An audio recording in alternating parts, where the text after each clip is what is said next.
Hello friends, आप सबका स्वागत है आपके अपने यूट्यूब चैनल फार्म एमसीक्यू में। बच्चों मैं क्या पढ़ाने वाली तुमको आज हमारी जो सीरीज़ है 10,000 एमसीक्यूज़ की आप लोगों की सीरीज़ है, इसी को कंटिन्यू करते हैं बच्चों। उड़ीसा के फार्मासिस्ट एग्जाम के लिए हमने इसको स्टार्ट करा है बच्चों। बाकी इसमें जो सिलेबस है आपका डिप्लोमा का स्टैंडर्ड सिलेबस जो है वो पूरा मैं कवर कराने वाली हूँ। तो चाहे तुम उड़ीसा के लिए प्रिपेयर कर रहे हो, हिमाचल के लिए, तमिलनाडु के लिए, रेलवे के लिए, एम्स के लिए, या फिर जिस भी गवर्नमेंट फार्मासिस्ट एग्जाम के लिए, हरियाणा है, पंजाब है, तुम गवर्नमेंट जितने भी स्टेट और सेंट्रल लेवल के फार्मासिस्ट एग्जाम के लिए प्रिपरेशंस कर रहे हो, तो बच्चों one of the best series तुम्हारी रहने वाली है। बहुत ही इंपॉर्टेंट रहेगी। बहुत जो है इसमें जितने भी तुम्हारे PYQ तुम्हारे प्रीवियस ईयर के क्वेश्चन है सारे सारे इंक्लूड करने की कोशिश करूंगी। सारे सारे इंपॉर्टेंट पॉइंट्स हमने इसमें कवर कर लिए हैं, जैसे कि पूरा का पूरा टॉपिक हम यहाँ पर रिवाइज कर लेते हैं ना। अभी हमने HAP स्टार्ट करा हुआ है, HAP को कवर कर रहे हैं अभी हम, है ना। बहुत सारे टॉपिक्स हमने इसके पढ़ लिए हैं। आज डाइजेस्टिव सिस्टम के क्वेश्चंस कराऊंगी with the help of MCQs। Complete तुम्हारा डाइजेस्टिव सिस्टम कवर करा दूंगी। सारे इंपॉर्टेंट पॉइंट्स बच्चों यहाँ पे इंक्लूड कर लूंगी। 2 पार्ट्स में वीडियो बनेगा। आज पार्ट 1 है, नेक्स्ट जो है कल इसका पार्ट 2 लेके आऊंगी। ओके। और बच्चों बाकी अगर आपको टेस्ट सीरीज और क्रैश कोर्स चाहिए तो उसके लिए फार्म एमसीक्यू ऐप अवेलेबल है, लिंक वीडियो के डिस्क्रिप्शन बॉक्स में रहता है। बाकी तुम प्ले स्टोर से भी ऐप को डाउनलोड कर सकते हो। ओके। तो अभी जो है आज क्या पढ़े हम, डाइजेस्टिव सिस्टम के क्वेश्चंस। ओके। देखिए, dash is the process of taking food into the alimentary tract, है ना। तो फूड को हम एलिमेंट्री ट्रैक्ट में लेके जाते हैं। इस प्रोसेस को क्या कहते हैं? देखो, डाइजेस्टिव सिस्टम में हमने क्या पढ़ना है भाई, फूड जो कैसे डाइजेस्ट होता है, कौन कौन से ऑर्गन्स है डाइजेशन में हेल्प कर रहे हैं, है ना। तो ये सब जो है इनके बारे में ही, हमारा फूड कैसे कैसे कहाँ कहाँ से मूव कर रहा है, उसमें को जैसे कार्बोहाइड्रेट है, प्रोटीन है, कौन कब डाइजेस्ट हो रहा है, एंजाइम कौन से किसको डाइजेस्ट कर रहे हैं, इस सब से ये सब हम इसमें पढ़ेंगे, है ना। तो देखो सबसे पहले क्या है, क्या कह रहे हैं, process of taking food into the alimentary tract. तुम फूड को लेके जा रहे हो ना, तो कह रहे इंजेशन कहोगे, डाइजेशन कहोगे, प्रोपल्शन कहोगे, नन। तो बच्चों ये होता है इंजेशन करना, इंजेशन करना कि process of taking food into alimentary tract, है ना। तुम्हारा जो एलिमेंट्री ट्रैक्ट होता है, एलिमेंट्री कैनाल बोल दो, है ना, gastro intestinal tract, GI tract, है ना। तो उसमें लेके जाते हैं फूड को। देखो हमारा GI tract, GIT gastro intestinal tract जो होता है, इसमें कौन कौन से ऑर्गन आते हैं? सबसे पहले तो भाई तुम्हारा माउथ आता है, माउथ के बाद तुम्हारा फेरिंग्स, फेरिंग्स के बाद तुम्हारा भाई माउथ होता है, माउथ के बाद फेरिंग्स, फेरिंग्स के बाद तुम्हारा ईसोफेगस, लगभग 25 सेंटीमीटर लंबा होता है ना। ईसोफेगस के बाद आपका J शेप ऑर्गन जो होता है, स्टमक आता है ना।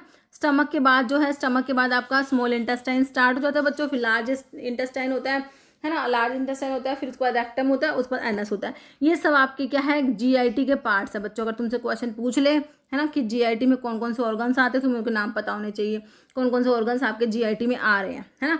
तो यहाँ पर तो आपका सिंपल सा हो गया कि इसे इंजेक्शन कहते हैं, तो ऑप्शन तो A करेक्ट हो गया। ओके। कह रहे following are accessory organ digestive system. देखो बच्चों, आपके डाइजेस्टिव सिस्टम में कौन कौन से GIT में जो ऑर्गन्स इन्वॉल्व है, मैंने तुमको बताया कौन कौन से होते हैं, है ना। माउथ हो गया, फिर फेरिंग्स होता है, ईसोफेगस होता है, ईसोफेगस के बाद आपका स्टमक, स्टमक के बाद आपका स्टमक जाके स्टमक के बाद आपका जो है स्मॉल इंटेस्टाइन स्टार्ट हो जाएगा, स्मॉल इंटेस्टाइन के बाद आपका लार्ज इंटेस्टाइन होता है, फिर आपका रेक्टम होता है, एनस होता है ना। ये सारे पार्ट्स होते हैं। तो ये डाइजेस्टिव सिस्टम के पार्ट हैं। लेकिन बच्चों कुछ कुछ पार्ट्स ऐसे हैं कि जो इसमें जो आपका GIT में नहीं आ रहे, गैस्ट्रोइंटेस्टाइनल ट्रैक्ट का पार्ट नहीं है, लेकिन तुम्हारे डाइजेशन में तो हेल्प कर रहे हैं बच्चों, वो भी उनका भी रोल है डाइजेशन में। जैसे भाई हमारा बाइल हो गया, है ना। बाइल जो कौन है, लीवर बना रहा है बाइल को, और गोल ब्लैडर में आकर स्टोर हो रहा है, तो दोनों ही हेल्प कर रहे हैं भाई, डाइजेशन में हेल्प कर रहे हैं। लीवर ने बाइल बनाया, गोल ब्लैडर में बाइल जाके स्टोर होता है, कंसंट्रेट होता है, फिर वहां से रिलीज होता है, तो इन दोनों ने भी भाई डाइजेशन में हेल्प करी। भाई तुम्हारा पेनक्रियाज है, पेनक्रिएटिक जूस प्रोड्यूस होता है यहाँ से, है ना, तो ये भी हेल्प कर रहा है। तुम्हारी सलाइवरी ग्लैंड होती है, 3 पेयर सलाइवरी ग्लैंड होती है। कितनी है? 3 पेयर्स है बच्चों, पेयर्स में। जैसे क्रेनियल नर्व्स, जैसे तुमने पढ़ी क्रेनियल नर्व्स 12 पेयर्स होती है, spinal nerve 31 pair, ribs 12 pair, ऐसे ही तुम्हारी सलाइवरी ग्लैंड पेयर्स में है, 3 पेयर है बच्चों, है ना, पेयर्स में। भाई तुम्हारे कान में ईयर ऑसिकल, तो एक कान में 3, दूसरे में भी 3 थी, है ना। और ये सलाइवरी ग्लैंड कैसे याद रखोगे कि भाई ये 3 पेयर्स है। ओके। तो ये सलाइवा प्रोड्यूस करती है। ओके। तो ये भी आपके डाइजेशन में हेल्प कर रहे हैं ना। डाइजेस्टिव सिस्टम का पार्ट नहीं होते लेकिन डाइजेशन में हेल्प कर रहे होते हैं, जैसे लीवर, पेनक्रियाज, गॉल ब्लैडर, तुम्हारी सलेवरी ग्लैंड्स है ना बच्चों। तो इन्हें क्या कहते हैं? इन्हें बच्चों एक्सेसरी ऑर्गन्स कहते हैं। क्या कहोगे? एक्सेसरी ऑर्गन होते हैं डाइजेस्टिव सिस्टम के, जो जीआईटी का पार्ट तो नहीं है लेकिन डाइजेशन में तो रोल प्ले कर रहे हैं। ओके, तो देखो स्मॉल इंटेस्टाइन तो जीआईटी का पार्ट है, एक्सेसरी ऑर्गन में आएगा ही नहीं। आपसे पूछे कौन सा एक्सेसरी ऑर्गन है तो फर्स्ट तो नहीं आना चाहिए। अब देखो अगर क्वेश्चन ना भी समझ आए, इतना भी समझ आ गया तो ऑप्शंस के थ्रू आप आंसर तक जा सकते हो। अब स्मॉल इंटेस्टाइन तो ऑप्शन में होना नहीं चाहिए, जहां पर 1 दिखे उसे हटा दो, ऑटोमेटिक तरीके से तुम पहुंच चुके हो ऑप्शन 2 पर, जो कि तुम्हारा आंसर है। और मैं तुमको बता भी दिया कौन कौन सा एक्सेसरी ऑर्गन है। लीवर जो कि बाइल बनाएगा, भाई फैट को डाइजेस्ट करने के लिए बाइल बहुत जरूरी है। बाइल जो है बच्चों फैट का इमल्सिफिकेशन कराते हैं। भाई लाइपेज जो है फैट को तोड़ने के लिए लाइपेज होता है। लाइपेज ऐसे ही फैट पे नहीं एक्ट करता बच्चों, फैट का इमल्सिफिकेशन होता है, उसके बाद लाइपेज एक्ट करेगा फैट पे बच्चों, ठीक है। तो बाइल ज़रूरी है बच्चों, और लीवर में बाइल बनता है सभी को पता है, गॉल ब्लैडर में जाकर स्टोर हो जाता है, पेनक्रियाज से पेनक्रिएटिक जूस प्रोड्यूस होता है बच्चों, है ना। गॉल ब्लैडर बाइल को स्टोर करके रखता है, ठीक है। तो सारे ही हमारे एक्सेसरी ऑर्गन दे रखे तीनों। तो यहाँ पर तुम्हारा आंसर क्या बन के आया? हमारा ऑप्शन 2 निकल के आया। इस तरीके से आपको ऑप्शन दिए हुए थे। Okay, primary site for absorption of most orally administered drug. ये क्वेश्चन तो तुम देखना जितनी भी बार आया, मैंने सारे ही बार का क्वेश्चन लिए हुए हैं इसमें, क्योंकि बहुत बार आया है बच्चों, है ना। तो हमारा जो मोस्टली ड्रग कह रहे primary site absorption of most orally administered drug, तो ड्रग के एब्जॉर्प्शन के लिए आपका स्मॉल इंटेस्टाइन है। कहीं न्यूट्रिएंट का एब्जॉर्प्शन कहाँ होता है तो भी आप क्या कहेंगे? स्मॉल इंटेस्टाइन में होता है। ओके, ठीक है बच्चों। तो यहाँ पर तुम्हारा ऑप्शन ए हो जाएगा स्मॉल इंटेस्टाइन। बाकी आपका स्टमक दिया है यहाँ पर, जो कि जे शेप का ऑर्गन है। क्वेश्चन भी आया हुआ है, स्टमक की शेप कैसी है? देखो जैसे मैंने अभी बनाया था, आपका जो है ये ईसोफेगस के बाद जो आपका ये मतलब स्टमक आता है, मतलब ये ना मतलब कि जे शेप का ऑर्गन होता है। अभी मेरे से तो जे शेप बनी नहीं है वैसे, ठीक है। जे शेप का ऑर्गन होता है ये स्टमक। ओके, और बाकी लार्ज इंटेस्टाइन है और माउथ है। तो यहाँ पर तुम्हारा ऑप्शन ए करेक्ट हो गया। कह रहे which enzyme supplement would be most appropriate for patient having difficulty in digesting protein due to low gastric enzyme level. देखो गैस्ट्रिक एंजाइम का लेवल कम है स्टमक में जो होते हैं। देखो स्टमक में तुम्हारा जो है पेप्सिन प्रेजेंट होता है। पेप्सिन किस फॉर्म में? पेप्सिनोजन की फॉर्म में होता है। पेप्सिनोजन को पेप्सिन में कौन कन्वर्ट करा रहा होता है बच्चों? पेप्सिनोजन को पेप्सिन में कन्वर्ट कराता है। कौन कराता है तुमने बताना है। तो भाई ये हमारा HCl जो स्टमक की पैराइटल सेल से प्रोड्यूस होने वाला HCl, पेप्सिनोजन जो कि जाइमोजन, जाइमोजन तुमको पता होगा, एंजाइम्स में तुमने पढ़ा होगा। जाइमोजन इनएक्टिव फॉर्म होती है एंजाइम की। पेप्सिनोजन को पेप्सिन में कन्वर्ट करेगा। अब ये पेप्सिन क्या प्रोटीन्स को तोड़ता है, प्रोटीन्स को पेप्टाइड्स में कन्वर्ट कराएगा, ठीक है। तो यहाँ पर कह रहे हैं कि अभी यहाँ पर क्या पूछा है? Most appropriate would be most appropriate for patients having difficulty in digesting proteins. Proteins को डाइजेस्ट करने में डिफिकल्टी हो रही है क्योंकि ना गैस्ट्रिक एंजाइम का लेवल कम है, प्रोटीन को डाइजेस्ट करने में डिफिकल्टी हो रही है। तो क्या मोस्ट अप्रोप्रिएट है? कह रहा पेप्सिन, यूरोकाइनेज, सीरेटियोपेप्टाइडेज कि स्ट्रिप्टोकाइनेज। देखो भाई प्रोटीन को डाइजेस्ट करना है इसको, तो यूरोकाइनेज इनका क्या काम? पेप्सिन चाहिए हमें। तो भाई पेप्सिन डाइजेस्ट करेगा प्रोटीन्स को तोड़ने के लिए, तो पेप्सिन चाहिए ना। तो सिंपल सा ऑप्शन 1 निकल के आएगा तुम्हारा। Okay, pepsin most appropriate enzyme supplement for patient having difficulty in digesting protein due to low gastric enzyme level. Pepsin हमारा स्टमक का एंजाइम स्पेसिफिक तोड़ता है प्रोटीन्स को स्मॉलर पेप्टाइड्स में, हमको पता है। यूरोकाइनेज, स्ट्रिप्टोकाइनेज आपके फिब्रिनोलिटिक्स होते हैं। फिब्रिनोलिटिक्स कह दो, थ्रोम्बोलिटिक्स कह दो। ये क्या करते हैं? प्लाज्मिनोजन को एक्टिवेट कराते हैं। क्या करते हैं बच्चों? प्लाज्मिनोजन एक्टिवेटर होते हैं ये हमारे। ओके, और क्लोट को डिसॉल्व कराते हैं। सिरेशियोपेप्टाइडेज आपका इन्फ्लामेशन में यूज होता है। कह रहा stomach is dash enlargement of GIT. तो हमारी जीआईटी होती है, पहले आपने माउथ, फिर आपका फेरिंग्स, फिर आपका ईसोफेगस, उसके बाद जे शेप का स्टमक होता है, उसके बाद स्मॉल इंटेस्टाइन, लार्ज इंटेस्टाइन। तो स्टमक कह रहे हैं डैश एनलार्जमेंट है जीआईटी की, जे शेप एनलार्जमेंट होती है हमारे स्टमक जो होती है। कैसी है? जे शेप होती है। देखो स्टमक जैसे यहाँ पर ये ईसोफेगस होती है। ईसोफेगस यहाँ से जो ये स्टमक स्टार्ट हो गया तो इसको कार्डिक वाला पार्ट बोल देते हैं। यहाँ पर ये फंडस होता है, फिर ये जो मेजर पोर्शन होता है यहाँ पर ये बॉडी होता है ना। नीचे पाइलोरस वाला पार्ट होता है। ओके, ये जो है हमारे स्टमक के पार्ट्स होते हैं। तो यहाँ पर अगर तुमसे भाई पूछ ले कि कौन सा पार्ट है स्टमक का जहाँ पर हमारी जो ईसोफेगस के जस्ट बाद कौन सा है, तो यहाँ पर कार्डिक है, फिर फंडस है, यहाँ बॉडी है, और लास्ट में जहाँ से ये स्मॉल इंटेस्टाइन एंटर होगी वहाँ पर पाइलोरस वाला पार्ट होता है। ओके, तो यहाँ पर तो जे शेप करेक्ट है। कह type of cell that make up gastric glands in stomach. देखो बहुत सारी गैस्ट्रिक ग्लैंड होते हैं हमारे स्टमक में, है ना। तो इतनी सारी गैस्ट्रिक ग्लैंड को हम कैसे ही पढ़े, तो लेकिन यहाँ पर तो सेल्स पूछी है। सेल्स कौन कौन से होते हैं आप ही बताओ। देखो एक तो गॉबलेट सेल्स होती है, क्या करती है, म्यूकस प्रोड्यूस करती है, ठीक है। ये पेयर्स पैचेस बच्चों ये यहाँ पर नहीं होते स्टमक में, काट दो। एंडोक्राइन वाला भी नहीं होगा। आपके प्राइटल सेल्स जो कि तुम्हारा HCl और इंट्रिंसिक फैक्टर प्रोड्यूस करती है ना। बाकी जाइमोजन सेल्स होते हैं, जाइमोजन है ना, जो पैप्सिनोजन है ना, पैप्सिनोजन जो कि इनएक्टिव फॉर्म होती है पैप्सिन की बच्चों, उसको प्रोड्यूस करेगी। ओके, तो यहाँ पर तुम्हारा ऑप्शन 3 करेक्ट निकल के आएगा बच्चों। ओके, ऑप्शन 3 करेक्ट हो जाएगा। पेयर्स पैचेस हमारे लिम्फोइड ऑर्गन जो कि स्मॉल इंटेस्टाइन में होते हैं। ओके, इनकरेक्ट मैच बताना है भाई तुमने। क्या गॉबलेट सेल्स बताया मैंने तुम्हें, गैस्ट्रिक ग्लैंड में कौन कौन से सेल्स हैं। गॉबलेट सेल्स म्यूकस प्रोड्यूस करती है। पैराइटल सेल्स HCl और इंट्रिंसिक फैक्टर बिल्कुल सही है। चीफ सेल्स जो कि जाइमोजन सेल्स भी बोल दो, है ना। पैराइटल सेल्स को ऑक्जेंटिक सेल्स भी बोलते हैं, ऑक्जेंटिक सेल्स जो कि HCl और इंट्रिंसिक फैक्टर प्रोड्यूस करती है। चीफ सेल्स को पेप्सिनोजन प्रोड्यूस कर रही है। चीफ सेल्स जो है पेप्सिनोजन प्रोड्यूस करती है, ठीक है। हाँ, तो गॉबलेट सेल्स तो म्यूकस प्रोड्यूस कर रही थी ना। HCl और इंट्रिंसिक फैक्टर के लिए तुम्हारे पास कौन सी है बच्चों, पैराइटल, स्टमक की जो पैराइटल सेल्स होती है। ओके, तो आंसर तो ऑप्शन डी हो गया। Gastric HCl is produce by, तो बताया पैराइटल सेल्स स्टमक की है ना, HCl प्रोड्यूस करती है और इंट्रिंसिक फैक्टर भी प्रोड्यूस करती है। बाकी चीफ सेल्स जो है पेप्सिनोजन प्रोड्यूस कर रही है, और पेप्सिनोजन से पेप्सिन बनेगा, कौन बनाएगा भाई, इसको एक्टिव फॉर्म में कन्वर्ट कराएगा कौन, हमारा जो HCl आया पैराइटल सेल्स का। ओके, नेक्स्ट है विच स्ट्रक्चर कनेक्ट करती है माउस को स्टमक से और एड इन स्वेलोइंग, है ना। तो बताओ भाई, तो कौन सा है जो माउथ तुम्हारा था, उसके बाद फेरिंग्स आया, यहाँ पर आया, फिर आपका ये स्टमक स्टार्ट हो गया। तो ये क्या था बच्चों, यहाँ था ईसोफेगस। देखो लार्ज इंटेस्टाइन तो बाद में आएगी स्टमक के, स्मॉल इंटेस्टाइन भी बाद में आती है।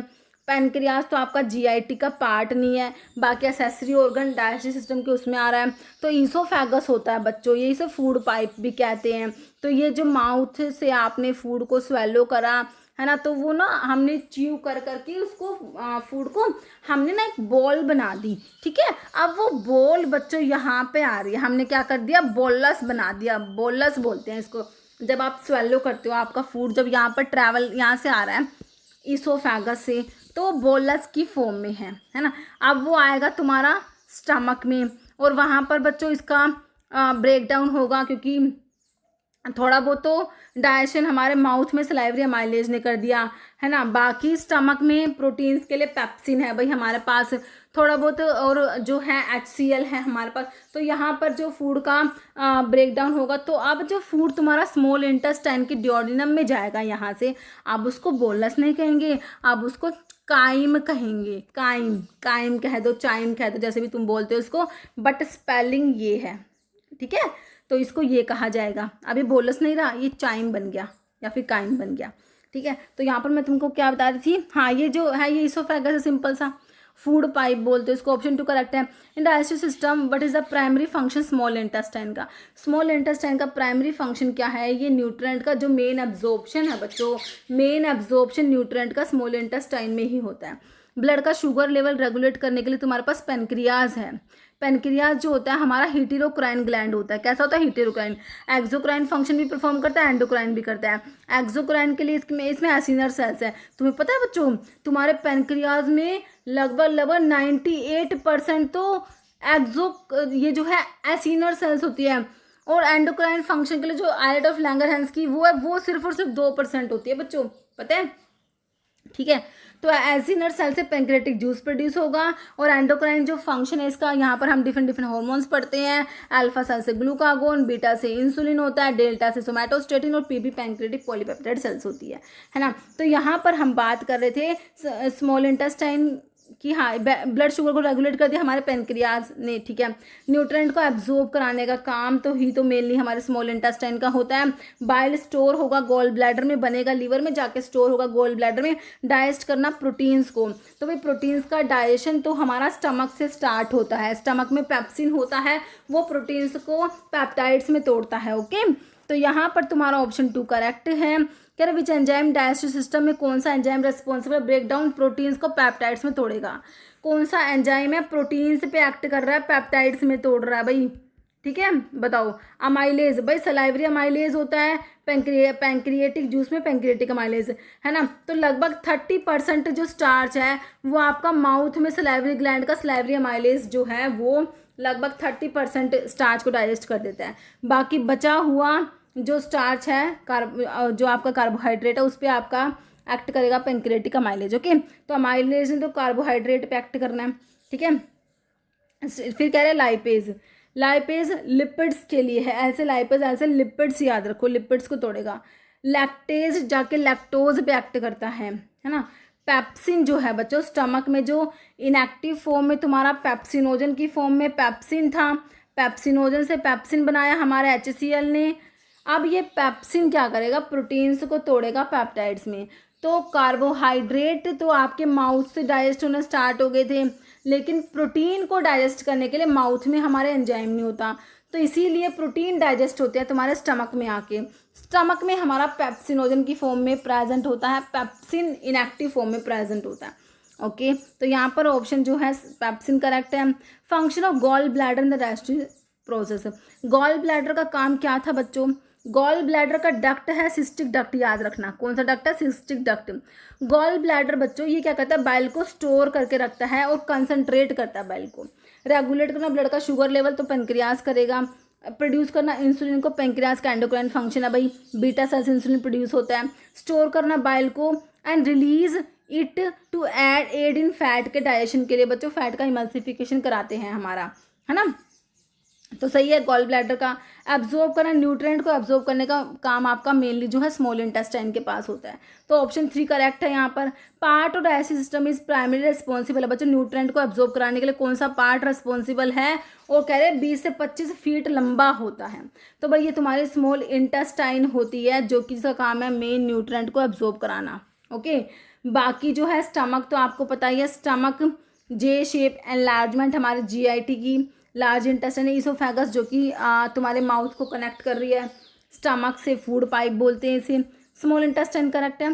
Part of digestive system primary responsible for absorption of nutrients, फिर से पूछ लिया भाई, सेम ही क्वेश्चन है क्या, चलो ठीक है। Large intestine sorry small intestine होती है ना, न्यूट्रिएंट के अब्जॉर्प्शन के लिए क्या है, स्मॉल इंटेस्टाइन है हमारी, जो कि मेनली न्यूट्रिएंट का एब्जॉर्प्शन स्मॉल इंटेस्टाइन में होता है। PH of stomach is acidic due to presence of, stomach का पीएच एसिडिक होता है बच्चों किसकी प्रेजेंस की वजह से, HCl की वजह से। स्टमक में जो है प्राइटल सेल्स जो होती है, प्राइटल सेल्स क्या प्रोड्यूस कर रही थी बच्चों, HCl और इंट्रिंसिक फैक्टर। ओके, तो HCl की वजह से स्टमक का पीएच एसिडिक होता है। ऑप्शन ए करेक्ट है।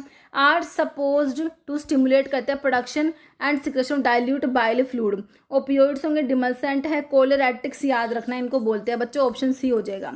Following is present on surface of intestinal epithelial cells, intestine के जो एपिथेलियल सेल्स के सर्फेस पे क्या प्रेजेंट है बच्चों, फैगोसाइटिक वेसिकल्स होते हैं, जाइमोजन ग्रेन्यूल्स है, पिनोसाइटिक वेसिकल्स की माइक्रोविलाई बच्चों, वहाँ पर माइक्रोविलाई प्रेजेंट है ताकि सर्फेस एरिया को बढ़ा सके, क्योंकि न्यूट्रिएंट का एब्जॉर्प्शन करना भाई स्मॉल इंटेस्टाइन ने, है ना, तो वहाँ पे माइक्रोविलाई होते हैं। ऑप्शन डी करेक्ट है। माइक्रोविलाई फिंगर लाइक प्रोजेक्शंस होते हैं on surface of intestinal epithelial cells, increase surface area for absorption of nutrients. Okay, but तो प्राइटल सेल्स क्या सिक्रेट करती है, तो प्राइटल सेल्स बच्चों आपका HCl और इंट्रिंसिक फैक्टर सिक्रेट कर रही थी, है ना। तो यहाँ पर ऑप्शन 1 में दे रखा तुमको, तो बच्चों इंट्रिंसिक फैक्टर पेप्सिनोजन तो नहीं सिक्रेट करेंगी हमारी ये जो है क्या बोलते हैं इनको, प्राइटल सेल्स है ना, तो गैस्ट्रिन भी नहीं होगा। तो यहाँ पर ऑप्शन तुम्हारा 1 करेक्ट है। पैप्स जो आपका देखो प्राइटल सेल्स क्या सिक्रेट कर रही है आपका HCl, और दूसरा क्या है सिक्रेट कर रही है ये प्राइटल सेल्स HCl और इंट्रिंसिक फैक्टर। ओके, जो आपकी क्या है चीफ सेल्स जो होती है ना, ये क्या करती है बच्चों, पेप्सिनोजन सिक्रेट करती है। और गोबलेट सेल्स मैंने आपको म्यूकस बताया ही रखा है ना। फॉलोइंग ऑर्गन प्रोड्यूस करता है बाइल को विच इज़ इंपॉर्टेंट फैट का डाइजेशन के लिए। बाइल बनता कहाँ पर है बच्चों, लीवर में आके स्टोर कहाँ पर होता है, गॉल ब्लैडर में। ठीक है, तो ध्यान रखना क्वेश्चन को आंसर करते वक्त कभी सोचो कि बाइल तो गॉल ब्लैडर ही रिलीज कर रहा है लेकिन बन तो लीवर में रहा। तो इसने पूछा फॉलोइंग ऑर्गन प्रोड्यूस बाइल, और तुम्हें कंफ्यूज करने के लिए दोनों ऑप्शंस में जरूर देंगे बच्चों, है ना। तो बाइल बनता है लीवर में जाके स्टोर होगा गॉल ब्लैडर में, है ना। तो following organ produce bile which is important for fat के डाइजेशन के लिए, है ना। तो लीवर होगा बच्चों, ऑप्शन 2 हो जाएगा। Following is the main function large intestine का। अभी भाई तुम स्मॉल इंटेस्टाइन का बता रहे थे कि न्यूट्रिएंट को एब्जॉर्प्शन करने का काम है स्मॉल इंटेस्टाइन के पास। अब इन्होंने कह दिया लार्ज इंटेस्टाइन का बताओ हमको स्टोर करना बाइल को। स्टोर तो भाई गॉल ब्लैडर अपने पास कर लेता है ना। वाटर एंड इलेक्ट्रोलाइट का एब्जॉर्प्शन बच्चों, वाटर को एब्जॉर्ब कराना, इलेक्ट्रोलाइट को एब्जॉर्ब कराना, ये हमारी लार्ज इंटेस्टाइन का काम है ना। बाकी प्रोटीन डाइजेशन, यहाँ पर ऑप्शन बी करेक्ट है। कह रहे डैश ग्लैंड्स हैव डक्ट, कौन सी ग्लैंड है जिनमें डक्ट होते हैं बच्चों, डक्ट होते हैं, इनमें डक्ट होते हैं, ट्यूब से होते हैं एक तरीके की डक्ट। तो कह रहे हैं कौन सी ग्लैंड में डक्ट होते हैं, to take secretions away from gland to the site of action. देखो एंडोक्राइन ग्लैंड जो होती है बच्चों वो तो डक्ट लेस होती है, डक्ट लेस मतलब कि डक्ट होते ही नहीं है। एक्सोक्राइन ग्लैंड्स में डक्ट होते हैं, डक्ट प्रेजेंट होते हैं, किसमें, एक्सोक्राइन ग्लैंड्स में। तो यही पूछा हुआ, एक्सोक्राइन ग्लैंड में डक्ट होते हैं, एंडोक्राइन ग्लैंड तो डक्ट लेस होती है, डक्ट लेस याद रखना। Okay, following is a part of large intestine. देखो स्मॉल इंटेस्टाइन के पार्ट है डीजीआई, डिओडिनम, ज्यूजिनम, इलियम होता है। ओके, लार्ज इंटेस्टाइन में होता है सीकम, कोलोन और रेक्टम। रेक्टम जहाँ पर फीसिस स्टोर होते हैं, कोलोन आपका होता है और सीकम होता है। स्मॉल इंटेस्टाइन जहाँ पर स्मॉल इंटेस्टाइन ओपन होती है वो वाला पार्ट तो सीकम वाले पार्ट होता है ना। सीकम के बाद कोलोन होता है, फिर आपका रेक्टम होता है। कह रहे कौन सा पार्ट लार्ज इंटेस्टाइन का, डिओडिनम, जिजिनम, इलियम। ये तो स्मॉल इंटेस्टाइन के हैं। कोलोन जो होता है ना, ये कोलोन जो है ये तुम्हारी लार्ज इंटेस्टाइन का पार्ट है। ऑप्शन 3 करेक्ट है। Duodenum first section small intestine है जहाँ पर इनिशियल केमिकल डाइजेशन होता है ना। इलियम फाइनल और लॉन्गेस्ट सेक्शन स्मॉल इंटेस्टाइन का होता है, डीजीआई, आई वाला सबसे बाद में इलियम होता है स्मॉल इंटेस्टाइन का, जहाँ पर most remaining nutrients vitamin B12 bile acids absorb होते हैं।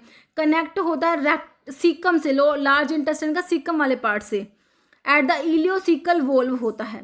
भाई तुम्हारा जो स्मॉल इंटेस्टाइन था, है ना, जो तुम्हारा ये देखो ये स्टमक था, स्टमक के बाद जो है स्मॉल इंटेस्टाइन आया था आपका, ऐसे ये होता है।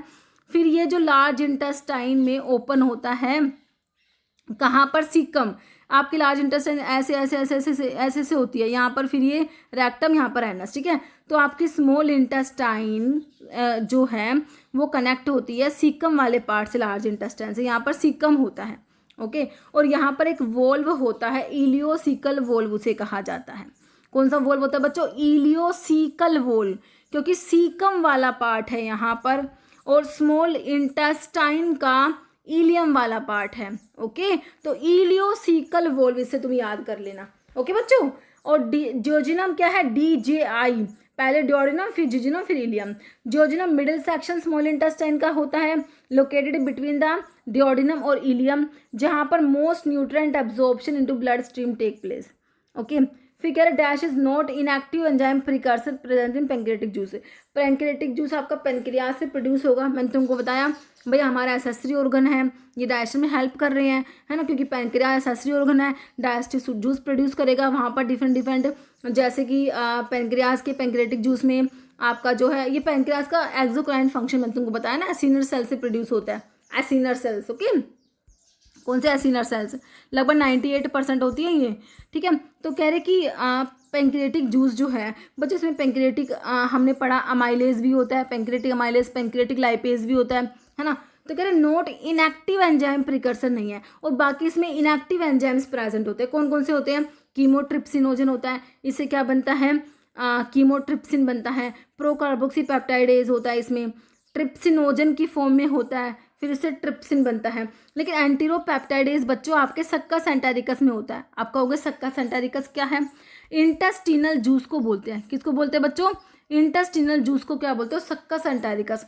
सक्कस एंटेरिकस में एंटीरोपेप्टाइडेज होता है। अब ये एंटीरोपेप्टाइडेज क्या करेगा मैडम, तो मेरे बच्चों एंटीरोपेप्टाइडेज का क्या काम है, तुम्हारा जो एंटीरोपेप्टाइडेज होता है, एंटीरोकाइनेज भी इसको कहते हैं मेरे बच्चों, ये ट्रिप्सिनोजन को ट्रिप्सिन में कन्वर्ट करा रहा है।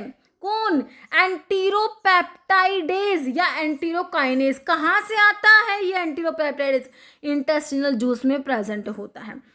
ट्रिप्सिनोजन से बनाया ट्रिप्सिन, बस अब हमारा ट्रिप्सिन हो गया एक्टिवेट। अब ट्रिप्सिन को कोई टेंशन नहीं है, ट्रिप्सिन बन गया। अब ट्रिप्सिन क्या कर लेगा भाई? इस प्रो कार्बोक्सी पेप्टाइडेज को कार्बोक्सी पेप्टाइडेज में कन्वर्ट कर लेगा।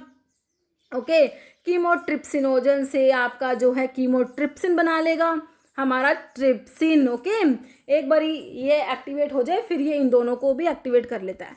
ठीक है, तो इनएक्टिव एंजाइम प्रिकर्सर ये तीनों होते हैं तुम्हारे पेनक्रिएटिक जूस में, याद रखना। अब तुमसे पूछे पेनक्रिएटिक जूस में इनएक्टिव एंजाइम प्रिकर्सर कौन कौन से, तो क्या कहोगे? कीमोट्रिप्सिनोजन होता है, प्रोकार्बोक्सी पेप्टाइडेज होता है और ट्रिप्सिनोजन होता है। अब भाई ये एक्टिवेट कौन करता है? इंटेस्टिनल जूस से आता है एंटीरोपेप्टाइडेज या एंटीरोकाइनेज, वो क्या करता है? ट्रिप्सिनोजन से ट्रिप्सिन बना देता है। बस अब ट्रिप्सिन भाई क्या करेगा? वो अपने आप ही कीमोट्रिप्सिनोजन को और प्रोकार्बोक्सी पेप्टाइडेज को एक्टिवेट कर लेगा। ठीक है बच्चों, ऑप्शन 4 करेक्ट है। एंटीरोपेप्टाइडेज को एंटीरोकाइनेज भी कहते हैं। इंटेस्टिनल जूस से, इंटेस्टिनल म्यूकोसा से सिक्रेट होने वाला जो इंटेस्टिनल जूस में होता है ये, है ना। फिर कह रहे हैं पैंक्रियास से प्रोड्यूस नहीं होता, पैंक्रियाटिक जूस में प्रेजेंट नहीं है। इसका फंक्शन है ट्रिप्सिन बनाना डिओडिनम में। ओके, कीमोट्रिप्सिनोजन प्रोकार्बोक्सी पेप्टाइडेज जो कि एक्टिव होकर कार्बोक्सी पेप्टाइडेज बन जाएगा। ट्रिप्सिनोजन ये सारे इनएक्टिव एंजाइम प्रिकर्सर जाइमोजन्स होते हैं जो प्रोड्यूस होते हैं पेनक्रियाज में and secreted as component of pancreatic juice.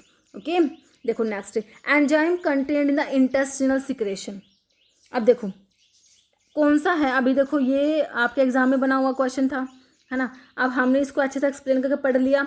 अब बताओ हम इसको आंसर कर पाएंगे कि नहीं कर पाएंगे? एंजाइम कंटेन्ड इन इंटेस्टिनल सिक्रेशन में कौन सा एंजाइम है? ट्रिप्सिनोजन तो पेंक्रियाटिक जूस में था, कार्बोक्सी पेप्टाइडेज भी पेंक्रियाटिक जूस में है। बच्चों रैनिन जो होता है ये पता है क्या बच्चों में होता है, जो मिल्क प्रोटीन होती है कि मिल्क प्रोटीन जो होती है ना, केजीन पढ़ते हो, वो केजिनोजन की फॉर्म में होती है, उसको एक्टिवेट कराने के लिए, केजिन की फॉर्म में कन्वर्ट कराने के लिए ये रैनिन होता है, ये बच्चों में होता है। ओके, तो यहाँ पर ये एंटीरोकाइनेज हो जाएगा तुम्हारा जो कि इंटेस्टिनल सिक्रेशन में है, और ये एंटीरोकाइनेज क्या कर रहा था? ट्रिप्सिनोजन को ट्रिप्सिन में कन्वर्ट करा रहा था। ठीक है, तो ऑप्शन बी करेक्ट हो गया। यहाँ पर एंटीरोकाइनेज को हम एंटीरोपेप्टाइडेज कहते हैं। ये कॉम्पोनेंट है इंटेस्टिनल जूस का, सक्कस एंटेरिकस का, और सिक्रेट होता है by the mucosa of duodenum, small intestine का जो पार्ट है। इनकरेक्ट बताना है मेरे बच्चों, यहाँ पर तुमने इनकरेक्ट गलत बात बतानी है। कह रहे अपर एंड लोअर एंड जो होते हैं ईसोफेगस के, ईसोफेगस चाहिए भाई तुमको, तुमने यहाँ से तुम आगे चलो भाई, हमारे मिल गई हमें ईसोफेगस, ये रही अपर, ये तो अपर है। एंड जो लोअर जो है, लोअर पार्ट ये होगा ना जहाँ से स्टमक स्टार्ट हो जाएगा। भाई तुम डायग्राम मत देखना कैसा बन रहा है, मैं तुम्हें समझाने के लिए बस थोड़ा सा कोशिश कर रही हूँ बनाने के ना। अपर और जो लोअर एंड है ईसोफेगस का, ये लोअर एंड हो गया। ठीक है, आर क्लोज बाय स्फिंक्टर्स। बच्चों यहाँ पर स्फिंक्टर मसल्स प्रेजेंट होती है। ठीक है, बिल्कुल सही है। अपर जो है क्रिकोफेरिंजियल या ईसोफेंजियल स्फिंक्टर होता है, ये प्रिवेंट करता है एयर पासिंग इनटू ईसोफेगस में, कोई एयर ना आ जाए ड्यूरिंग इंस्पिरेशन के दौरान and the aspiration of oesophageal content. कह रहे जो ये लोअर ईसोफेजियल स्फिंक्टर होता है, लोअर ईसोफेजियल स्फिंक्टर, इसको बच्चों कार्डिक स्फिंक्टर भी कहते हैं, क्योंकि यहाँ पर आपका स्टमक का जो कार्डिक वाला पार्ट स्टार्ट हो जाता है, इसको इसलिए इसको ना कार्डिक स्फिंक्टर भी कहते हैं। यहाँ पर ये स्टमक का पाइलोरस वाला पार्ट है, यहाँ पर पाइलोरिक स्फिंक्टर होता है। ओके, तो नाम से ही ये है, और वैसे हम इनको याद भी कर सकते हैं। तो कह रहे हैं कि लोअर जो कार्डिक स्फिंक्टर है, लोअर ईसोफेजियल स्फिंक्टर, ये प्रिवेंट करता है reflux of acid gastric content, ताकि हमारा जो यहाँ पर स्टमक में जो एसिड गैस्ट्रिक कंटेंट है वो ऊपर ना चला जाए ईसोफेगस में, है ना। तो उसको प्रिवेंट करने के लिए आपके पास क्या है बच्चों? कार्डिक स्फिंक्टर है, या लोअर ईसोफेजियल स्फिंक्टर भी कहते हैं, है ना। फिर क्या है, कार्डिक स्फिंक्टर को स्फिंक्टर ऑफ ओडाई बिल्कुल नहीं कहेंगे, कार्डिक स्फिंक्टर को लोअर ईसोफेजियल स्फिंक्टर कह सकते हो, स्फिंक्टर ऑफ ओडाई नहीं कहोगे। स्फिंक्टर ऑफ ओडाई जो होता है बच्चों वो अलग है आपका, मैं अभी आगे आपको बताऊंगी। जो आपका हिपैटो पैंक्रियाटिक डक्ट होता है वो जाके ड्यूोडेनम में ओपन होता है, वहाँ पर गार्ड करने के लिए स्फिंक्टर ऑफ ओडाई प्रेजेंट होता है। ओके, तो ये तो गलत बात हो गई, इन्होंने आपने इनकरेक्ट ही पूछा हुआ था, तो ऑप्शन डी करेक्ट हो गया, मतलब कि जो इनकरेक्ट बताना था वो ऑप्शन डी है। विच स्ट्रक्चर प्रिवेंट करती है, बच्चों भाई देख लो तुमसे रेलवे में बन गया क्वेश्चन, प्रिवेंट करे back flow of stomach acid का इसोफेगस में। अभी तुमको बताया कि नहीं बताया? देखो तुम्हारा यहाँ पर स्फिंक्टर है, यहाँ पर एक स्फिंक्टर है, फिर यहाँ पर भी स्फिंक्टर है, और फिर जब ये जाके स्मॉल इंटेस्टाइन जब सीकम वाले पार्ट में ओपन होती है, सीकम है ना, वहाँ पे इलियोसिकल वॉल था बच्चों, है ना। तो देखो आपका जो था अपर इसोफेजियल स्फिंक्टर था, और जो है यहाँ पर था लोअर इसोफेजियल स्फिंक्टर, या आपने कार्डियक स्फिंक्टर भी कहा, चलो भाई ठीक है। अब कह रहे हैं कौन सा स्ट्रक्चर, जो क्या बता दिया मैंने, नहीं लोअर इसोफेजियल स्फिंक्टर यहाँ है ना, ये तो अपर है, अपर इसोफेजियल स्फिंक्टर, और ये लोअर इसोफेजियल स्फिंक्टर जिसको आप कार्डियक स्फिंक्टर भी कहते हो। यहाँ पर तो पाइलोरिक स्फिंक्टर है ना बच्चों, ये वाला है लोअर इसोफेजियल स्फिंक्टर, ये वाला जिसको कार्डियक स्फिंक्टर भी कहते हैं, ठीक है, क्योंकि यहाँ पे स्टमक का कार्डिक वाला पार्ट है, इससे हम याद रखते हैं पाइलोरस, जो क्योंकि यहाँ पे स्टमक का पाइलोरस वाला पार्ट है, इसलिए पाइलोरिक स्फिंक्टर। तो कह रहे हैं कौन सा स्ट्रक्चर प्रिवेंट करे बैक फ्लो ऑफ, ये स्टमक का एसिड बच्चों, स्टमक का एसिड वापस ऊपर ईसोफेगस में ना चला जाए, इसको प्रिवेंट करने के लिए आपके पास कार्डिक स्फिंक्टर है। यहाँ पर कौन सा स्फिंक्टर है, स्टमक के एसिड का बैक फ्लो को प्रिवेंट करना है, स्टमक के एसिड का बैक फ्लो को प्रिवेंट करना है तुमने, तो तुम्हारे पास कार्डिक स्फिंक्टर है, जिसको तुम लोअर इसोफेजियल स्फिंक्टर भी कहते हो। ओके, तो पाइलोरिक स्फिंक्टर तो यहाँ पर होता है कि भाई जो आपका यहाँ से स्मॉल इंटेस्टाइन में जाएगा हमारा फूड, तो उसके लिए कि भाई यहाँ पर जो है इसके लिए होता है कि भाई ये बैक फ्लो ना हो जाए, है ना। तो आपका जो है यहाँ पर पाइलोरस स्फिंक्टर होता है। ओके, स्फिंक्टर ऑफ ओडाई मैंने तुमको बताया, जहाँ पर हिपैटोपेंक्रियाटिक डक्ट जो ओपन होता है आपके किसमें, ड्यूोडेनम वाले पार्ट में, ओके, वहाँ पर होता है। और जो है इलियोसिकल वॉल जो है, जो आपके स्मॉल इंटेस्टाइन का लास्ट पार्ट डीजीआई इलियम, और लार्ज इंटेस्टाइन का फर्स्ट पार्ट सीकम, है ना, यहाँ पर आपका होता है इलियोसिकल वॉल। ओके, और जो है लोअर इसोफेजियल स्फिंक्टर तुम्हारा आंसर हो गया। इसी लोअर इसोफेजियल स्फिंक्टर जो होता है बच्चों, लोअर इसोफेजियल स्फिंक्टर आपने देखा कि स्टमक का एसिड वापस आपका इसोफेगस में ना जाए, इसलिए लोअर इसोफेजियल स्फिंक्टर है, कार्डियक स्फिंक्टर भी कहते हैं। तो ऑप्शन तो 4 करेक्ट हो गया, इसको आप कार्डियक स्फिंक्टर भी कहते हो। मेरे हिसाब से आपको अच्छे समझा पाई हूँ मैं। लोअर इसोफेजियल स्फिंक्टर एक muscle wall located at the junction of oesophagus and stomach के जंक्शन पर होता है बच्चों। ये स्टॉप करता है स्टमक के एसिड को from travelling back up into oesophagus, तो इसको बच्चों कार्डियक स्फिंक्टर भी कहते हैं। Pyloric sphincter located at the bottom of stomach के बॉटम में होता है, control flow of food from stomach से small intestine. Okay, sphincter of Oddi क्या करता है, ये रेगुलेट करता है flow of bile and pancreatic juice into duodenum, है ना। और इलियोसिकल वॉल जो होता है ये कहाँ प्रेजेंट था, जंक्शन ऑफ इलियम जो कि लास्ट पार्ट है स्मॉल इंटेस्टाइन का, और जो सीकम था फर्स्ट पार्ट लार्ज इंटेस्टाइन का, वहाँ पे जंक्शन पे आपका इलियोसिकल वॉल है। ये प्रिवेंट करता है content of large intestine from banking up into small intestine में ना जा पाए लार्ज इंटेस्टाइन का कंटेंट। ओके, तो इसके लिए इलियोसिकल वॉल है हमारे पास। ओके, चलो भाई ठीक है। अब आपने जैसे कि इस क्वेश्चन को एक्सप्लेन कर लिया, इस क्वेश्चन को आपने अच्छे से एक्सप्लेन कर ली चारों चीज़ें, है ना। तो अब नेक्स्ट एग्जाम में इसी के ऊपर इलियोसिकल वॉल के ऊपर ही क्वेश्चन बना हुआ है, अभी आगे आएगा। क्या dash prevent air passing into oesophagus, क्या कौन सा स्फिंक्टर है जो प्रिवेंट करता है air passing into oesophagus during inspiration and the aspiration of oesophageal content. तो अपर क्रिकोफेरिंजियल स्फिंक्टर है, लोअर इसोफेजियल स्फिंक्टर तो कार्डियक स्फिंक्टर था बच्चों, वो तो किसको प्रिवेंट करता है, स्टमक का एसिड का बैक फ्लो ना हो जाए इसोफेगस में, है ना। वो कार्डियक स्फिंक्टर को ही बोलते हैं लोअर इसोफेजियल स्फिंक्टर, तो यहाँ पर ये ऑप्शन ए हो जाएगा। Okay, cardiac lower oesophageal sphincter तो प्रिवेंट करता है, ये मैंने बता दिया आपको, एसिड का बैक फ्लो ना हो जाए इसोफेगस में। कह रहा स्मॉल इंटेस्टाइन स्टार्ट, देखो ये वाला क्वेश्चन था जो मैं तुमको बता रही थी, स्मॉल इंटेस्टाइन स्टार्ट होती है एट द पाइलोरिक स्फिंक्टर, तो हमने अभी बनाया था हमारा ये जो है स्टमक, ठीक है। तो स्मॉल इंटेस्टाइन कह रहे स्टार्ट होती है यहाँ पर पाइलोरिक, ये पाइलोरिक स्फिंक्टर होता है यहाँ पर, एंड ओपन होती है बच्चों लार्ज इंटेस्टाइन में, है ना, सीकम वाले पार्ट में ओपन होती है, फर्स्ट पार्ट लार्ज इंटेस्टाइन का, है ना। तो open large intestine at the कहाँ पर, तो यहाँ पर एक वोल्व मैंने तुमको बताया था, इलियोसिकल वोल्व होता है ना। तो क्रिकोफेरेंजियल स्फिंक्टर तो हमारे ईसोफेगस जो है इसके ऊपर और नीचे थे, है ना, अपर क्रिकोफेरेंजियल स्फिंक्टर हमने पढ़ा था। इलियोसिकल वॉल करेक्ट है।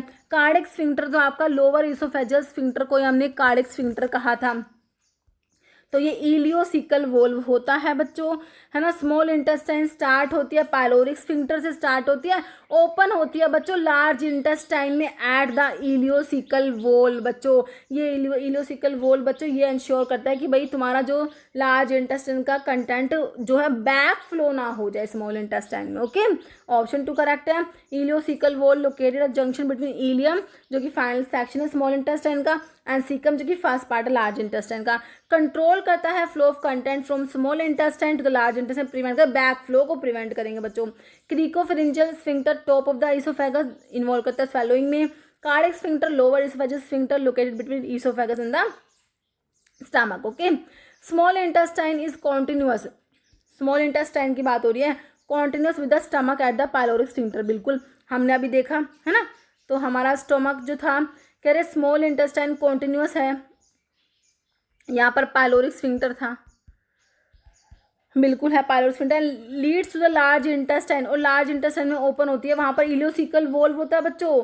पायलोरिक स्फिंक्टर तो ये हो ही गया जहाँ से स्मॉल इंटेस्टाइन और जो स्टमक का जो ये जंक्शन है यहाँ पर, है ना, आपका जो है कौन सा है ये पायलोरिक, यहाँ पर पायलोरिक स्फिंक्टर हो गया, तो यहाँ से स्मॉल इंटेस्टाइन तो कंटिन्यू हो रही है स्टमक के साथ में। फिर कह रहे लीड्स टू लार्ज इंटेस्टाइन में जाके ओपन होती है, वहाँ पर बच्चों इलियोसिकल वोल मैंने तुमको बताया अभी। ओके, तो ऑप्शन ए करेक्ट है यहाँ पर। ओके, कार्डिक स्फिंक्टर कौन सा था बच्चों तुम्हारा, लोअर ईसोफेजियल स्फिंक्टर को कार्डिक स्फिंक्टर कहते हैं। ये क्या करता है बच्चों, स्टमक का जो एसिड है उसका बैक फ्लो ना हो जाए ईसोफेगस में, उसको प्रिवेंट कर रहा था।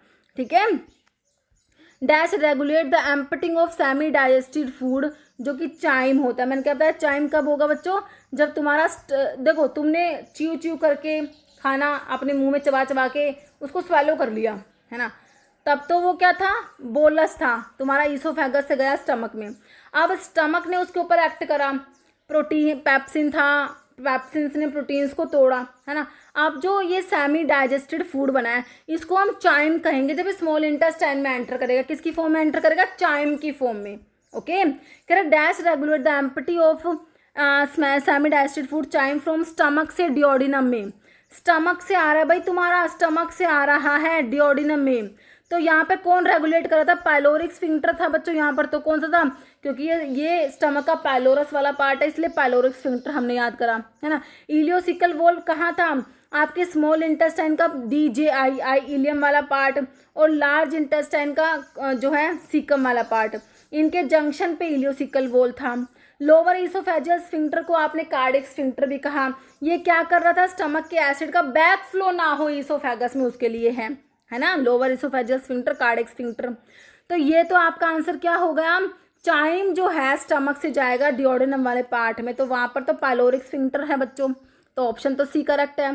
एंजाइम प्रेजेंट ह्यूमन सलाइवा में, सलाइवा में सलाइवरी अमाइलेज होता है, क्या होता है, salivary amylase, trypsin amylase, pepsin तो स्टमक में है, सलाइवा में तो सलाइवरी अमाइलेज ही है, सिर्फ कार्बोहाइड्रेट डाइजेस्ट हो पाते हैं भाई, हमारे माउथ में कार्बोहाइड्रेट का डाइजेशन स्टार्ट हो जाता है क्योंकि वहाँ पर सलाइवा में सलाइवरी अमाइलेज होता है ना बच्चों। तो यहाँ पर ऑप्शन बी करेक्ट है। ट्रिप्सिन तो बच्चों ट्रिप्सिनोजन हमने देखा था, पेंक्रिएटिक जूस जो होता है, पेंक्रिएटिक जूस में इनएक्टिव फॉर्म में ट्रिप्सिनोजन होता है, उससे फिर ट्रिप्सिन बनता है, एक्टिव होता है ट्रिप्सिन। ओके, कौन एक्टिव करा रहा था, तुम्हारा सक्कस एंटारिकस जो कि इंटेस्टिनल जूस था, उसका एंटीरोकाइनेज या एंटीरोपेप्टाइडेज। ओके, विच ऑर्गन प्रोड्यूस करता है HCl एंड पैप्सिन प्रोटीन के डाइजेशन के लिए, तो HCl आपके स्टमक की पैराइटल सेल्स ने प्रोड्यूस करा था, है ना, और पैप्सिन तो ये आपके कहाँ से प्रोड्यूस होते हैं बच्चों, पैप्सिन जो है बच्चों पैप्सिनोजन की फॉर्म में प्रोड्यूस होता है जो कि हमारे चीफ सेल प्रोड्यूस करते हैं स्टमक में, चीफ सेल्स। ओके, तो बेसिकली पूछा क्या है, पूछा है भाई तुम्हें बस ऑर्गन का नाम पूछा है, कौन सा ऑर्गन प्रोड्यूस कर HCl and pepsin for protein के डाइजेशन के, तुमसे सेल्स नहीं पूछा, तुमसे ऑर्गन का नाम पूछा है। ओके, पेनक्रियाज, लीवर, स्टमक की स्मॉल इंटेस्टाइन, तो तुम्हारा स्टमक है जहाँ पर HCl का प्रोडक्शन होता है, LCl प्रोड्यूस होता है पैराइटल सेल से, और pepsinogen the form of pepsin सिन in the form of pepsinogen produce होता है स्टमक में। ओके, तो ऑप्शन 3 करेक्ट है। Right and left hepatic duct join to form. अब ये डक्ट वाली बात सुनो, देखो आपका जो होता है जो हमारे लीवर है उसका राइट हिपैटिक डक्ट आया राइट लीवर से, left hepatic duct left liver से, दोनों ज्वाइन हो गए, कॉमन हिपैटिक डक्ट बना दिया। अब कॉमन हिपैटिक डक्ट में आएगा तुम्हारा गॉल ब्लैडर का सिस्टिक डक्ट जुड़ गया इसमें। अब ये क्या बन गया, ये बन गया कॉमन बाइल डक्ट। अब कॉमन बाइल डक्ट में क्या जुड़ेगा, पैनक्रियाज का पैनक्रिएटिक डक्ट आके जुड़ेगा, पैनक्रिएटिक डक्ट। अब ये क्या बढ़ गया, हिपैटो पैनक्रिएटिक डक्ट बन गया। ये जाके ओपन होगा कहाँ पर, डिओडिनम वाले पार्ट में, स्मॉल इंटेस्टाइन के यहाँ पर आपका होता है स्फिंक्टर ऑफ ओडाई प्रेजेंट होता है। ओके, ठीक है। आपसे क्या पूछा है, right and left hepatic duct, right hepatic duct left hepatic duct दोनों जुड़ गए, क्या बन गया, कॉमन हिपैटिक डक्ट। तो हमें तो ऑप्शन ए में मिल गया। बाकी कॉमन बाइल डक्ट कब बनेगा, जब कॉमन हिपैटिक डक्ट में लीवर गॉल ब्लैडर का सिस्टिक डक्ट जुड़ेगा तो कॉमन बाइल डक्ट बन जाएगा। हिपैटो पैनक्रिएटिक डक्ट जब बनेगा जब कॉमन बाइल डक्ट में पैनक्रिएटिक डक्ट मिलेगा, हिपैटो पैनक्रिएटिक डक्ट बन जाएगा। Sphincter of Oddi at the opening of the hepato pancreatic duct ये प्रेजेंट होता है। ओके, तो ऑप्शन ए करेक्ट है। Duct of gall bladder cystic duct है, लीवर के लिए हिपैटिक, पैंक्रियाज के लिए पैंक्रिएटिक हो जाएगा। स्फिंक्टर ऑफ ओडाई जो कि ओपनिंग है हिपैटो पैंक्रिएटिक डक्ट की वहाँ पर है, सिस्टिक डक्ट है तुम्हारे गॉल ब्लैडर का।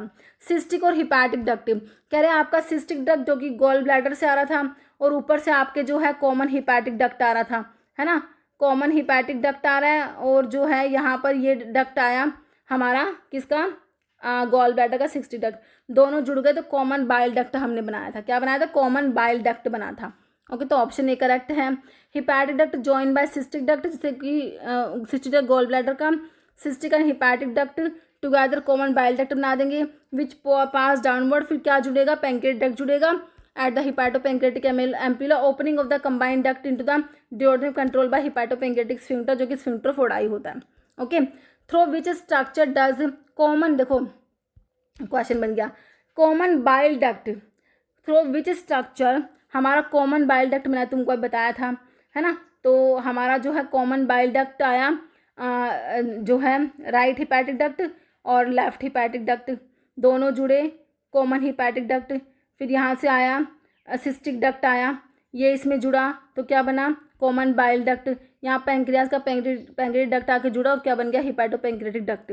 क्या कह रहे हैं, कह रहे हैं which structure does common bile duct deliver bile, which structure does common bile duct जो है कॉमन बाइल डक्ट क्या डिलीवर करेगा, bile into small intestine to aid in the emulsification of fat during digestion. तो jejunum, डिडिनम, जिजिनम और ilium और caecum और duodenum, तो ये आपके जो है ओपन होते डिओडिनम वाले पार्ट में, स्मॉल इंटेस्टाइन का फर्स्ट पार्ट डिओडिनम, तो यहाँ पर तो ऑप्शन डी करेक्ट हो जाएगा। Common bile duct deliver bile into duodenum, first part small intestine का, बाइल एसेंशियल फैट डाइजेशन के लिए, मल्सीफाई करता है फैट ड्रॉपलेट्स को, making them easier for digestive enzyme, ताकि लाइपेज उस पर एक्ट कर सके। ओके, डिओडिनम स्पेसिफिक लोकेशन जहाँ पर common bile duct empty into small intestine. Which portion of a stomach open into small intestine, बताइए विच पोर्शन ऑफ जो है हमारा क्या है, स्टमक ओपन होता है स्मॉल इंटेस्टाइन में, स्टमक का कौन सा पोर्शन है बच्चों, तो स्टमक बनाओ भाई तुम्हारा, ठीक है। तो यहाँ पर तो कार्डियक वाला पार्ट है तो इसलिए हमने इसे कार्डियक स्फिंक्टर कहा, है ना। तो यहाँ पर तुम्हारा फंडस वाला पार्ट बताया मैंने, फिर ये बॉडी वाला पार्ट होता है, यहाँ पर पाइलोरस होता है। तो कह रहे हैं ओपन स्मॉल इंटेस्टाइन में तो पाइलोरस वाला ही होता है ना। तो कौन सा है, कार्डियक होगा, फंडस होगा, पाइलोरस होगा बच्चों, ऑप्शन सी करेक्ट हो जाएगा। Okay, stomach J shape organ कहाँ पर सिचुएटेड है, left hypochondriac region of the abdominal cavity. Okay, abdominal cavity में स्टमक। ओके बच्चों, इनकरेक्ट बताना कौन सा है, स्टमक कह रहे कॉन्टिन्यूस है ईसोफेगस के साथ में एट द कार्डियक स्फिंक्टर। हाँ, stomach continuous with the oesophagus, cardiac sphincter होता है, बिल्कुल होता है, जैसे आपने लोअर ईसोफेजियल स्फिंक्टर भी कहा। एंड डिओडिनम के साथ में स्टमक कॉन्टिन्यूस है पाइलोरिक स्फिंक्टर पे, बिल्कुल करेक्ट है बच्चों ये बात तो, है ना। देखो हमारा जो स्टमक है मैंने बनाया था बच्चों, यहाँ पर तो कौन सा था, कार्डियक स्फिंक्टर था, कह रहा स्टमक कॉन्टिन्यूअस है with the oesophagus at the cardiac sphincter and with the duodenum at the pyloric sphincter. समझ आ गए मेरे हिसाब से। स्टमक डिवाइडेड 3 रीजन्स में, फंडस, बॉडी, एंट्रम, है ना। Pyloric sphincter guard the opening between the stomach and the duodenum. तो pyloric sphincter क्या करे, guard the opening between stomach and the duodenum. Correct है।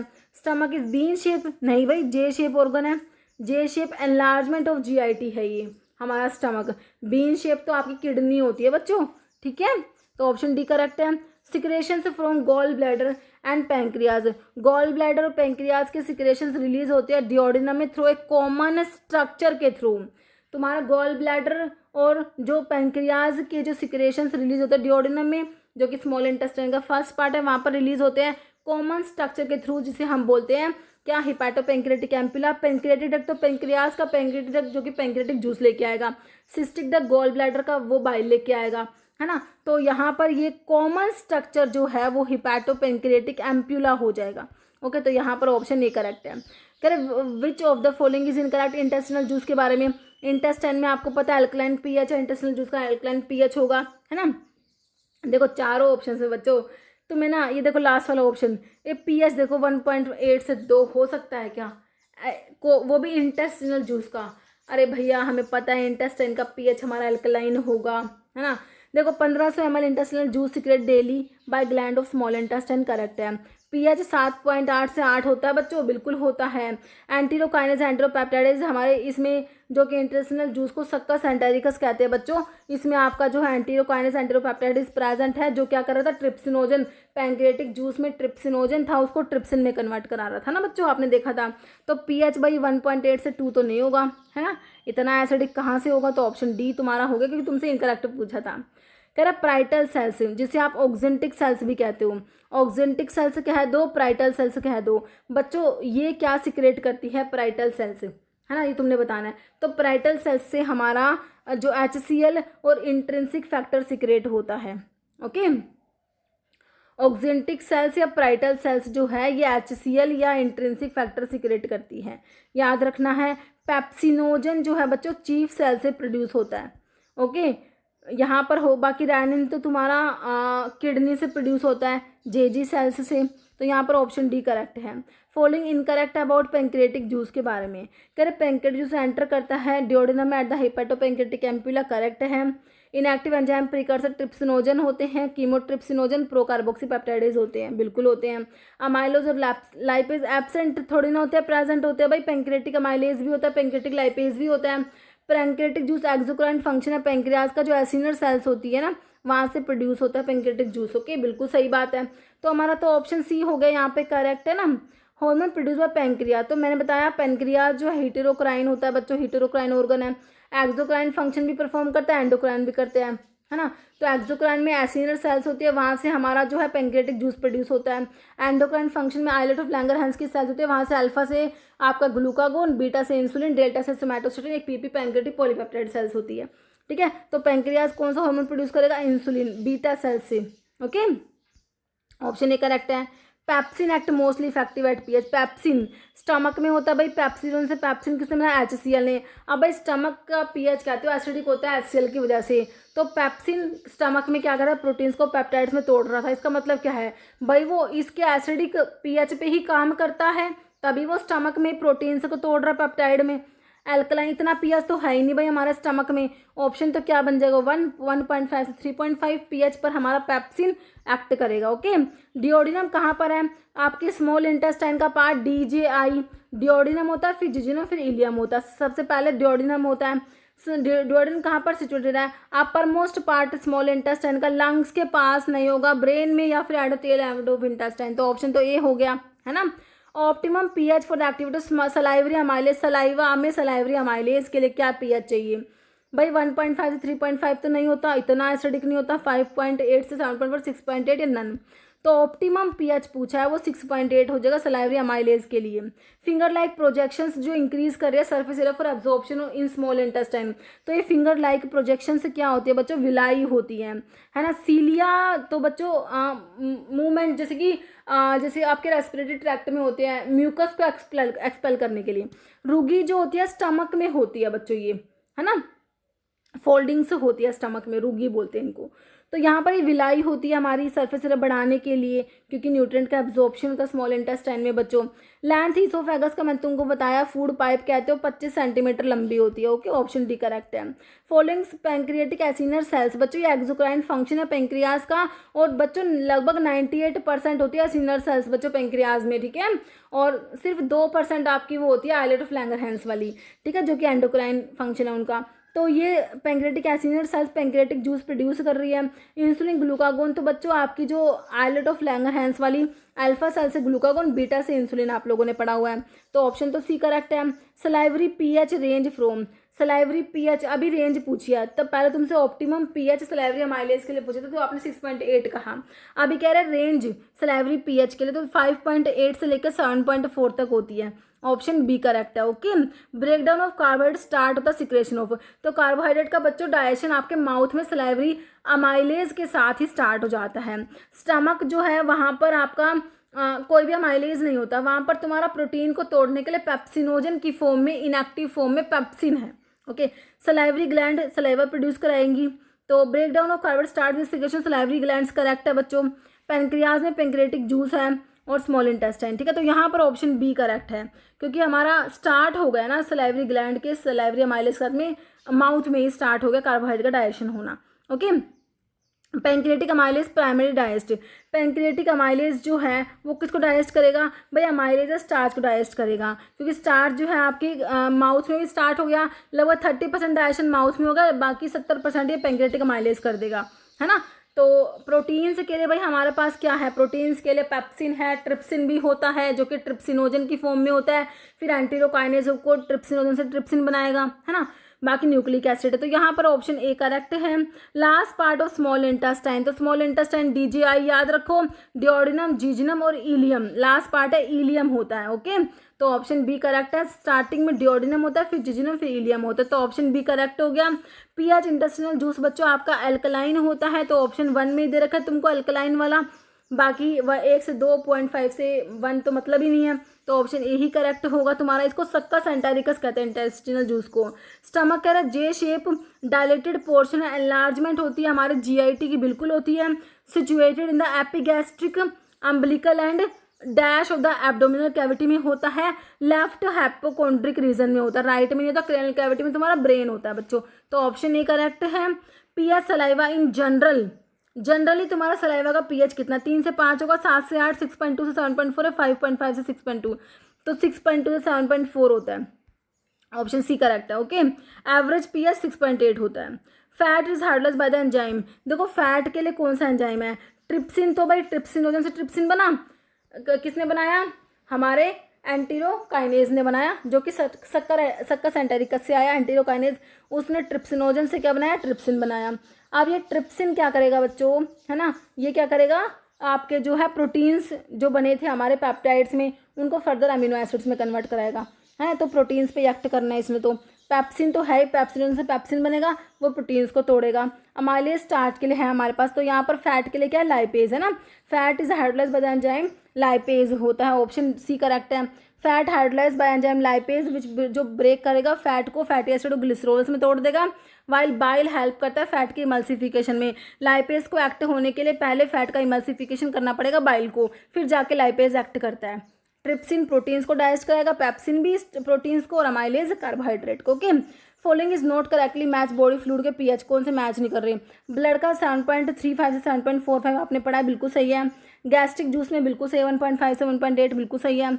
यूरिन में 7.5 से 8.2, यूरिन का स्लाइटली एसिडिक पड़ा होगा तुमने, यूरिन होता है तो इतना थोड़ी होगा, है ना। अब फिर कह रहे हैं कि सलाइवा 6.4 7.4 करेक्ट है, तो ये गलत तो बच्चों सी है, यूरिन वाला। यूरिन का जो है स्लाइटली एसिडिक होता है, इसकी रेंज जो है 4.5 से 8 होती है, विद एवरेज अराउंड 6 होती है, स्लाइटली एसिडिक होता है यूरिन। ओके, फिर कह रहे हैं एक्टिव प्रोटीलिटिक एंजाइम गैस्ट्रिक जूस में, प्रोटीलिटिक प्रोटीन को तोड़ेगा, गैस्ट्रिक जूस स्टमक की बात हो रही है, तो वहाँ तो भाई पेप्सिनोजन है, पेप्सिनोजन जो कि पेप्सिन में कन्वर्ट करा रहा है तुम्हारा HCl, तो यहाँ पे क्या है, एक्टिव की बात हो रही है, एक्टिव प्रोटीलिटिक एंजाइम। देखो दोनों ऑप्शन में दे दिए कि बच्चा कंफ्यूज हो जाए, तो एक्टिव तो पेप्सिन है, अगर इनएक्टिव कहते तो आप पेप्सिनोजन कह देते, है ना, तो ऑप्शन बी करेक्ट है। Bile salts essential to digest, तो बाइल सोल्ट्स किसके लिए ज़रूरी है, फैट के डाइजेशन के लिए, फैट का इमल्सिफिकेशन कराते हैं। क्या कराता है बाइल सोल्ट्स, फैट का इमल्सिफिकेशन कराता है, फिर जाके लाइपेज एक्ट करेगा फैट पर, ठीक है। तो बाइल सोल्ट्स एसेंशियल है डाइजेस्ट कराने के लिए किसको, फैट को। तो ऑप्शन यहाँ पर तुम्हारा डी करेक्ट हो जाएगा।